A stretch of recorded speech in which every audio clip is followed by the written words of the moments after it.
Praise Lord, brothers and sisters. வாழ்க்கையில் மனுஷரை நம்பி சோர்ந்து போயிட்டீங்களா? மனுஷரை மூலம் கைவிடப்பட்டீங்களா? சங்கீதம் 121:1-2 வசனத்தை விசுவாசிங்க. எனக்கு ஒத்தாசை வரும் பர்வதங்களுக்கு நேராக என் கண்களை நான் ஏறெடுக்கிறேன். உங்களுக்கு ஒத்தாசை மனுஷர்கிட்ட இல்லை, கர்த்தர்கிட்ட உண்டு.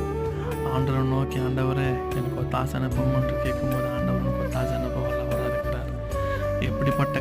எப்படிப்பட்ட தெய்வத்துக்கிட்ட உங்களுக்கு ஒத்தாசை வரும் என்றால், வானத்தையும் பூமியும் உண்டாக்கின கர்த்தரிடத்திலிருந்து உங்களுக்கு ஒத்தாசை வரும். மனுஷர்கிட்ட நீங்கள் கேட்டிங்கனாக்கா கைவிடப்படுவீங்க. ஆனால் ஆண்டவரை நோக்கி கேட்கும்போது ஆண்டவர் நீங்கள் கேட்கறதுக்கு மேலாக செய்ய அவர் வல்லவராக இருக்கிறார். விசுவாசத்தோடு இந்த வார்த்தையை நம்பி, இந்த வார்த்தையை விசுவாசித்து உங்கள் வாயினால் அறிக்கையிட்டு ஆமென் சொல்லலாமா? ஆமென்.